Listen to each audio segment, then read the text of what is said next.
अस्सलाम वालेकुम नाज़रीन। अॼु असांखे काफ़ी टाइम खां पोइ साईं फैज़ मोहम्मद चिंजड़ी साहब वॾे अरसे खां पोइ हुन सां मुलाक़ात थी आहे ऐं असांजी दिलि पिणु काफ़ी चवंदी हुई त साईं सां मुलाक़ात थिए, पर साईं जी तबियत जेका सा ठीकु न हुई ऐं तबियत में मज़ो न हो, जंहिंजे करे साईं जेका रूटीन हूंदी हुई जेका सुबुह जो हर रोज़ु हिते वेहण जी, उन में साईं नज़र कोन पिया अचनि, जंहिंजे करे असांखे पिणु ख़बर पई त साईं जी तबियत नासाज़ा आहे।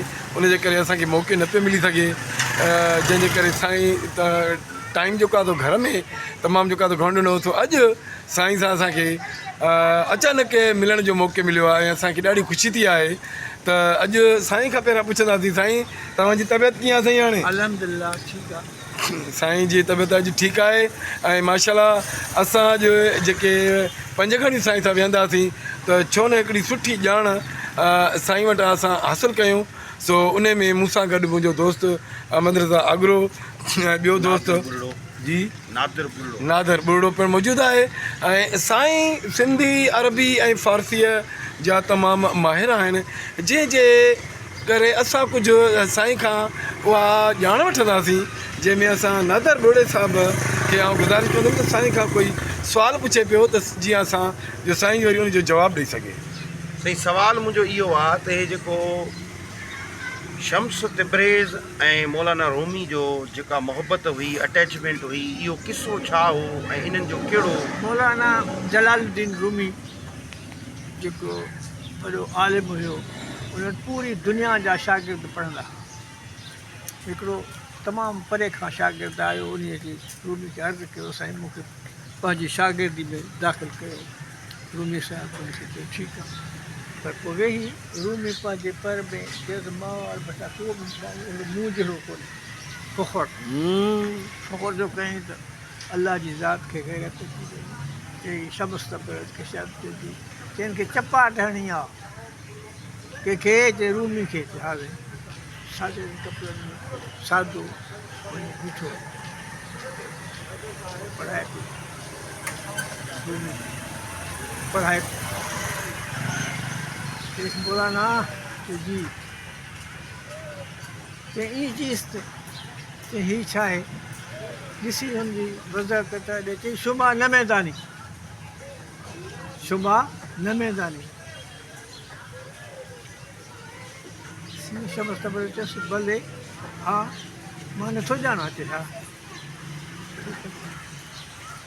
ॾिसी किताबनि खे बाहि लॻी वई, ॾाढी कोशिशि कयूं, हिकिड़ो किताब बि न बचियो। शम्स तिब्रेज़ उते बीठो रहियो। रूमी थो चएसि त ई चीज़ चई शुमा न मैदानी। त इन खे वरी तूं नथो ॼाणी?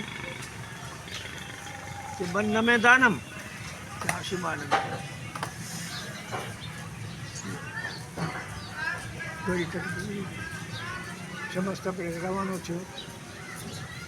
रूमी चयो सभिनी शागिर्दनि खे सभिनी खे मोकल, तव्हां वञो, मां हिन जे पोयों कपल पर ॻाल्हियूं थिए थो, तूं मुंहिंजे पोयों छो लॻो? तूं जिथे बि ॾे उते मां छो शुमा न मैदानी मां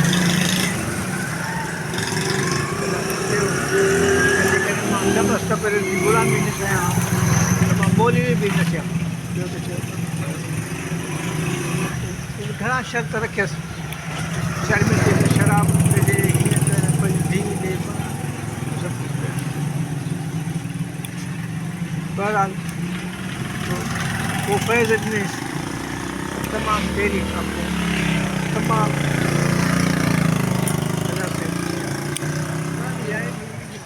अलाह वारा उनजो दस्तूर ई ॿियो आहे, उनजो रस्तो ई ॿियो आहे, नमूनो ई ॿियो आहे। कोई इन ॻाल्हि खे न ॾिसनि, न शराब खे ॾिसनि, न निमाज़ खे ॾिसनि। पिछाड़ी में रूमी खे चई, रूमी चइजी हाणे ॻाल्हि ॿुधई थी न, निमाज़ न पढ़े। निमाज़ ख़ुदा जो फ़र्ज़ु आहे। टिनि कोपनि मिलाए कोप खणी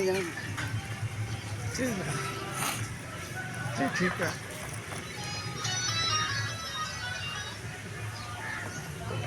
नमाज़ न पढ़ी मुतक़ी हो यार ॿियो न पढ़ां भला खरी टपू ॻाल्हि आहे बेहोशी नबी करीम सलाह ज़रफ़ नसीब थियसि सुभान अल्लाह चेस यो रूमी सुभान अल्लाह अरे मूं च कहिड़ो ॾोह कयो मां जो मुंहिंजी सुनत न पढ़ी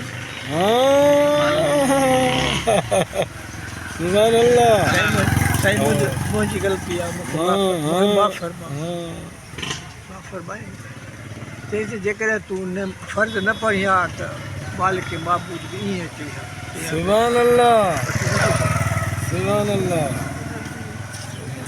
ख़ुदा वारा जी जी जी जी ऐं उन्हनि खे ख़ुदा वारो जी जी पंहिंजी ॻाल्हि जी जी साईं ते तव्हां खां सवाल पुछंदासीं त फ़ारसी जेका तालीम उहा तव्हां स्कूल दौरान जेको आहे उनजी सिख्या वरिती या कंहिं ॿिए खां का सिख्या वरिती फ़ारसी ज़बान असुली हक़ीक़त ॻाल्हि बि इहा आहे जी त मां जीअं उस्ताद थियुसि 14 सालनि जो हुउसि जी त मां नौकिरी मिली अच्छा सिफ़ारिश जे मां उते 14 साल जो यानी कहिड़े साल जी ॻाल्हि था कयो या 1949 1949 में तव्हां 14 सालनि जा आहियो जी 35 में मुंहिंजो जनम आहे जी जी तव्हांजो जनम 1935 आहे जी जी जी जी 49 मूंखे नौकिरी जी, मिली जी। उते उन वक़्त में मौली मोहम्मद आज़म रड़ हुयो जी जी जी जी उहो छोकिरनि खे पढ़ाईंदो हो जी जी मां जी ॿुधंदो हो अच्छा महीनो खनि जॾहिं मां हुनखे ॿुधो निमाज़ पढ़णु वञा हा। मां ॿुधां मूंखे हिकु दफ़े हा अॼु मां बि ॾिस तूं इहो सबक़ु हिननि खे ॾिजांइ हा। मां फारसी पढ़ियो ई कोन आहियां हा मूंखे ख़बर आहे तूं पढ़ियल आहीं पढ़ियल अच्छा हा इतिहास जे ज़माने में फारसी इल्म जे लाइ इहा कहावत मशहूरु हूंदी त फारसी पढ़सी त घोड़े चढ़सी माना इहो जेको 50s वारो ज़मानो आहे इन ज़माने में फारसी इल्म जो वॾो उरूज हो जीअं हींअर अंग्रेज़ी ॿोली जो उरूज आहे पोइ साईं इहो क़ौमुनि जो ज़वाल छो थो अचे ॿोली हाणे इहा पंहिंजो क़दामत उहा बरक़रार रखी आहे फारसी पर शायदि मूं किथे ॿुधो त जेकॾहिं तव्हांखे दुनिया जे अदब समाज साइंस फ़लसफ़ो उनखे अगरि सही माना में सम्झणो आहे त तव्हांखे फारसी जी ॼाण लाज़मी आहे सास बि चाहे त 200 साल फारसी हिन मुल्क में रही आहे सरकारी ज़बान रही आहे सिंध जी ज़बान रही आहे। सरकारी ज़बान सिंध जी फारसी रही आहे जी ऐं उहे माण्हू खे अॼु फारसी में ज़ेब निसार जी माई ॾाढी होशियारी जी त उन खे पंहिंजे पीउ जो आइन हूंदो हो जेको 3 लखनि जो हो अॼु उन जी क़ीमत 3 करोड़ आहे हा त उहा बि असीं शुरू कयो तव्हां जी शुरू जी जी कयो। जी उहा बि पंहिंजी नौकिरियुनि खे चईंदी आइनो खणी आहे जी जी जॾहिं आइनो खणणु वई त उहो आइनो जंहिं माण्हू हा हा जी जी